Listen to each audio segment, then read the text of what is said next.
संपूर्ण महाराष्ट्र आज दुष्काळाच्या झळा सोसतोय आणि शेतकरी देखील एकामागून एक आत्महत्या सुरू आहेत. आणि अशा वेळेस हा एक दाहक विषय आपल्यासमोर आणलेला आहे, तो मिशन मराठवाडा या सिनेमातून. आणि या सिनेमातून आलेत हिंदीतले ज्येष्ठ अभिनेते ओम पुरी, जे या सिनेमातून आपल्याला दिसणार आहेत. ओम सर, मनापासून स्वागत आपलं. धन्यवाद. और सबसे पहला सवाल यही पूछेंगे कि ये जो तुकाराम इंगळे की जो स्टोरी है, ये जो तुकाराम इंगळे है उसकी ही जो कथा है वो आज महाराष्ट्र का हर एक किसान जो है झेल रहा है.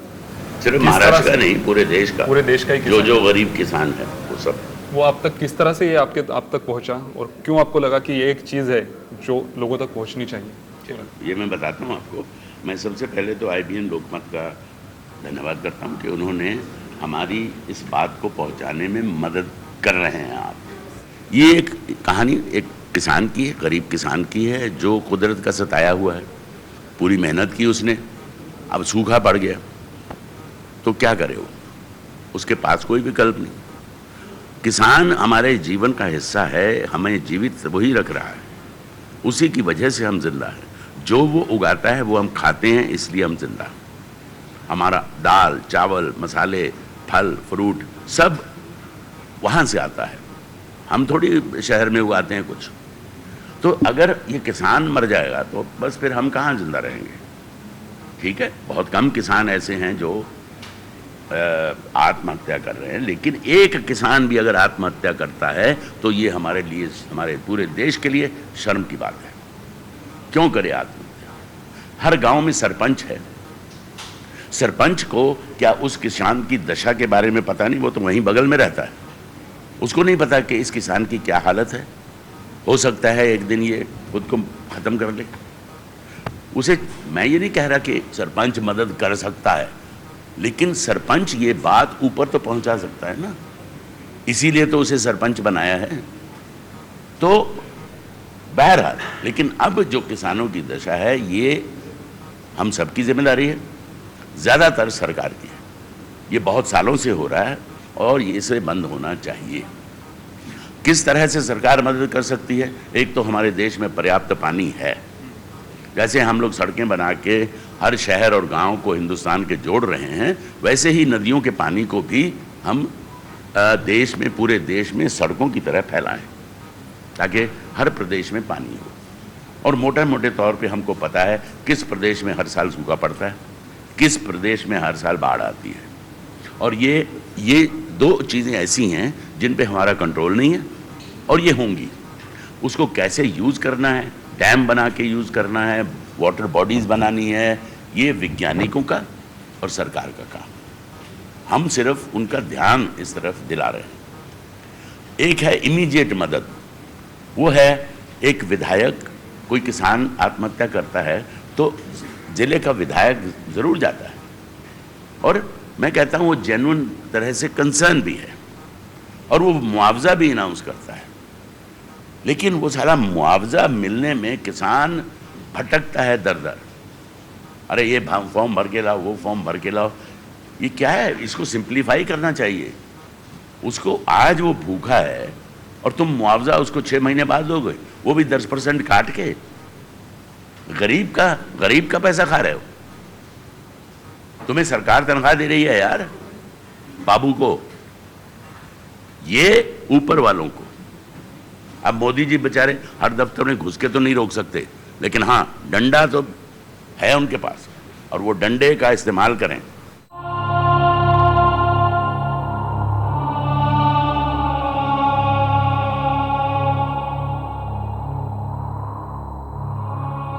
सूखी है धरती,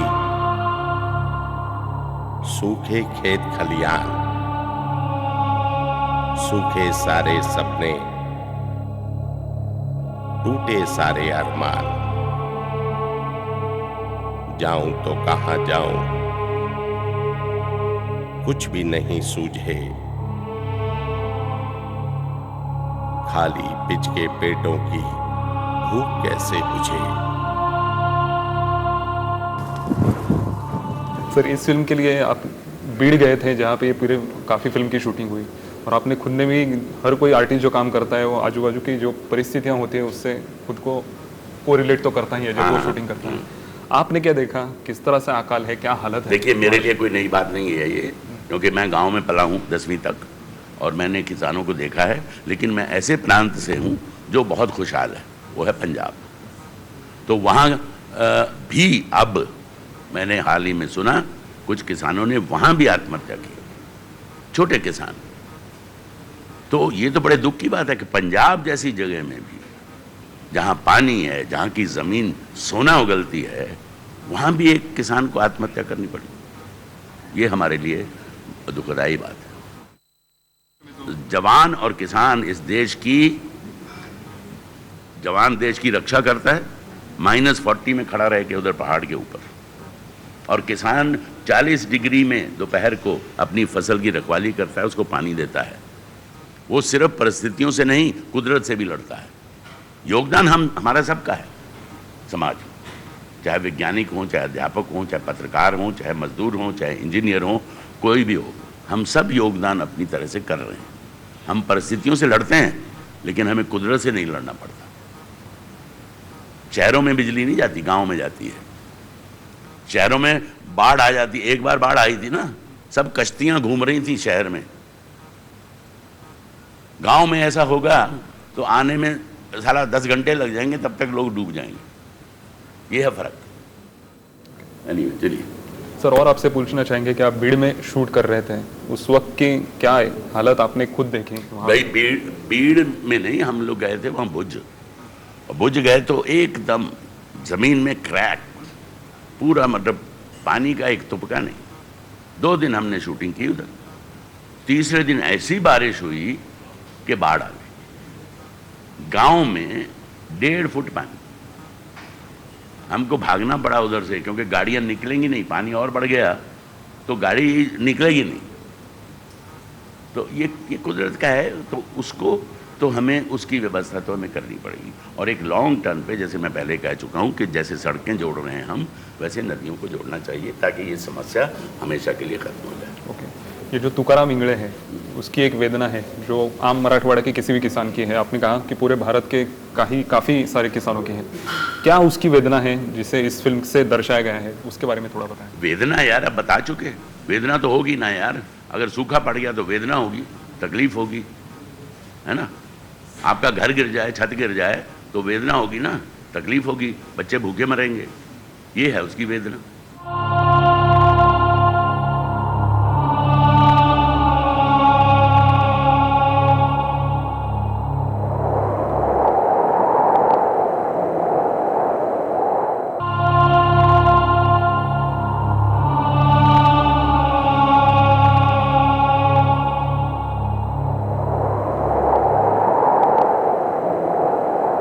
प्रोजेक्ट मराठवाडा या सिनेमातनं शेतकऱ्याची वेदना मांडण्याचा प्रयत्न एका दिग्दर्शकाने केला आहे। ते दिग्दर्शक आपल्याबरोबर आहेत, त्यांचं नाव आहे भाविन वारिया।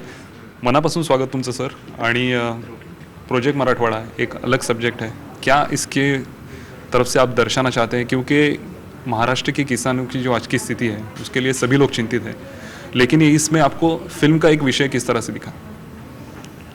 फिल्म का विषय इसमें इस तरह से दिखा क्योंकि जो हमारी आज की जनरेशन जो है, स्पेशली यूथ जो पूल खेलती है, जो मॉल्स में घूमती है, गेम्स खेलती है, जिनको गवर्नमेंट स्कूल का जो ट्रेंड चल रहा है, टैब स्मार्टफोन्स लेके घूम रही है, अच्छे अच्छे कपड़े पहन रही है, अच्छे अच्छे खाना खा रहे हैं, जो बहुत सारे जॉइंट्स आ गए जैसे कि सबवेज, ये वो बहुत सारे जो आज का कल्चर चल रहा है, उनको ये नहीं पता है कि वो जो खा रहे हैं, वो जो पी रहे हैं, वो कहाँ से आ रहा है। और आप अनाज का दाना जब मुंह में डालते हो तो आपको पता नहीं है उसमें कितनी डेथ्स पे गुजर के ये अनाज पहुँचा है, कितने लाशों पे से गुजर के अनाज पहुँचा है। तो आज की जनरेशन को पता ही नहीं है कि जय जवान जय किसान का नारा, ये बैकबोन ऑफ द कंट्री है दोनों, एक -40 एक 40 डिग्री पे खड़ा है। तो यूथ के ज़रिए ये फिल्म मैं दिखाना चाहता हूँ। इसमें 4 कैरेक्टर्स ऐसे यूथ इन्वॉल्व है जो मास कॉम के स्टूडेंट्स हैं, जर्नलिज्म स्टूडेंट्स हैं, जो निकल पड़े इस जर्नी में कि अब ये टॉपिक मिला है तो क्या करें, कुछ तो कवर करना पड़ेगा, लेट्स गो टू नांदेड़। ये सफ़र शुरू होता है, बट एक्सीडेंटली उनकी मुलाकात हो जाती है इस आदमी से और उसका यूज़ करना शुरू करते हैं इसको कि लेट्स यूज़ दिस पर्सन, अपने मेन पर्पस के लिए यूज़ करना शुरू करते हैं। and this man shows this 4 urban guy कि this is the India. ये स्टोरी एक कॉन्ट्रास्ट है रूरल और अर्बन के बीच में. This man is representing rural and this 4 students are representing urban, और ये आदमी दिखाता कि ये इंडिया है. तो ये है पूरा आइडिया स्टोरी का. ये टिपिकल जैसे मराठी में फिल्म बनी है फार्मर सुसाइड्स को लेकर, ऐसे ये वैसा नहीं है. ये वो सब गाँव में बनी है, वो इंडिविजुअल्स को लेके बनी. ये आदमी सिर्फ महाराष्ट्र नहीं, कर्नाटका, तेलंगाना, आंध्र प्रदेश, उड़ीसा, पंजाब में तो मैक्सिमम नंबर ऑफ सुसाइड्स है. ओवरऑल फार्मर कम्युनिटी को ये रिप्रेजेंट करता है फिल्म के जरिए ऑडियंस को. तो ये इसलिए प्रोजेक्ट मराठवाड़ा का टाइटल सिर्फ ये नहीं है कि it is on a Marathwada base, क्योंकि स्टोरी का बैकड्रॉप कुछ ना कुछ बनाना पड़ता है आपको. तो ये मराठवाड़ा बैकड्रॉप है स्टोरी का, बट जो उजागर हो रही है एक चीज़ वो हर फार्मर कम्युनिटी फेस कर रहा है. इस तरह से निकाला है फिल्म को. ईश भी मुझे विपरीत लगता, सूखे की लाठी से मार. मुझे कभी ऐसा लगता है जैसे बन गया हूँ धरती पे भार. हमें बताइए कि ओम पुरी है, सीमा विश्वास है, गोविंद नामदेव है, ऐसे मंजे हुए सब खिलाड़ी जो है हर हिंदी फिल्म में हमें दिखते हैं, लेकिन उन सबको लेके ही ये फिल्म बनाने की आपने क्यों सोची? ओम पुरी जी को लीड कैरेक्टर में किस तरह से आपने सोचा? देखो, जब कंटेंट ड्रिवन सिनेमा की बात आती है, सब्जेक्ट ओरिएंटेड फिल्म्स की बात आती है, तो सब्जेक्ट और स्टार्स का मिलाप होना ज़रूरी है. अगर मैं एकदम फ्रेश फेसेस ले लूँ तो अरे ये कौन है, कौन देखने जाएगा? ये चेहरे हैं, लेट्स सी द फिल्म. ये साइकोलॉजी है ऑडियंस की, क्योंकि ये कोई हीरोइन सेंट्रिक फिल्म तो है नहीं, इट्स सब्जेक्ट ओरिएंटेड फिल्म. तो सब्जेक्ट में जो हीरो होता है, जिस एज ग्रुप का हीरो होता है वही हीरो होता है. इसमें 60 साल का आदमी हीरो है, and that 4 children are the central characters, this all people are supportive. और इनसे डील करना, एज ए मेरी पहली फिल्म है तो डील करना भी उतना डिफ़िकल्ट रहा. बट द थिंग इज़ ये सब एक अंडरविंग इस तरह से आ गए कि जब किसी ने भी सब्जेक्ट सुना तो सरेंडर हो गए. तो शुरुआत में ओवर पावर करने की कोशिश की, बट जब आई एम वेरी क्लियर कि ये है, यही इस तरह से शूट होगा और यही मेरी कोरियोग्राफी है, and this is the shot to be taken like that. Over power करते हैं स्टार्स, जब एक नया बच्चे को दिखता है, नया देखते उसको, खेलते उसके साथ, सिखाने जाते हैं. शुरुआत में ऐसा लगा मुझे कि they are over powering me, but when I am very clear they were surrender हो गए. तुझे जैसा चाहिए वैसा ही शॉट देंगे, क्योंकि ये बहुत मुश्किल होता है नए के लिए, क्योंकि उसके ऊपर बैठ जाते हैं लोग. तो ये सब है.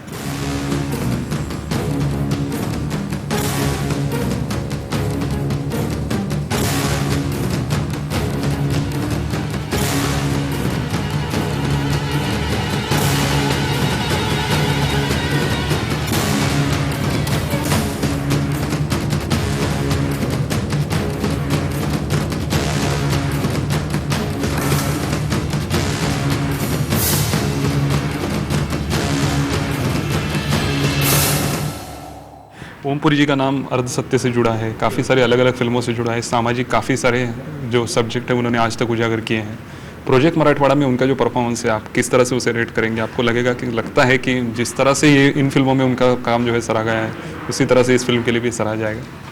जो आदमी कॉमिक और इस तरह की भूमिका निभाता है, ऊपर से प्लस पॉइंट है इस आदमी का कि he is the only Indian actor who has done 25 Hollywood films. तो he has a good number of audience in the west also. तो उन लोग, इसलिए उनको पहला प्रेफरेंस था कि कास्ट करना, कि इफ सपोज मुझे जाना पड़े ओवरसीज फिल्म लेकर फेस्टिवल सर्किट्स में कैसा है, तो मुझे एक ऐसा चैनल चाहिए जो इंडिया को रिप्रेजेंट करे. तो यही एक आदमी मेरे नज़र में था. और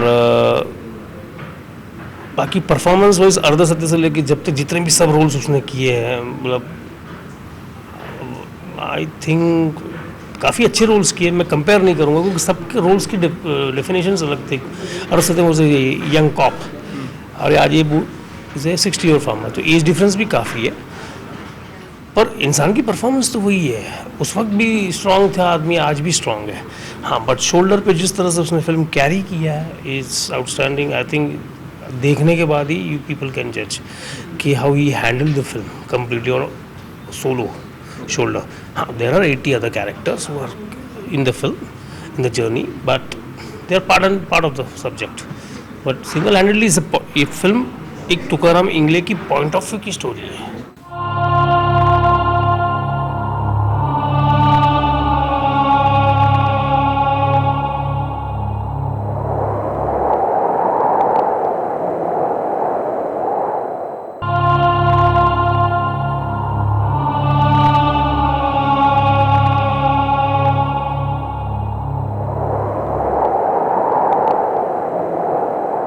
काफ़ी वक्त जब ऐसे हार्ड हिटिंग सब्जेक्ट आजकल आते हैं तो लोग कहते हैं कि इसको कॉमिक तरीके से ये करो और उसे लोगों को हंसते खेलते समझाने की कोशिश की है, लेकिन आपने वैसे नहीं किया है.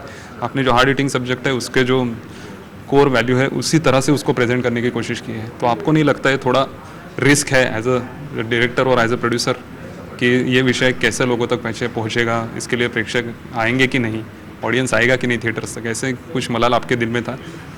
डेफिनेटली बहुत था, क्योंकि जब मैं ये सब्जेक्ट 2007 से जब लिखना शुरू किया, क्योंकि मैं बहुत बारीकी 40 से 45 ड्राफ्ट्स बनाए, मुझे लगा अब मैंने हो गया.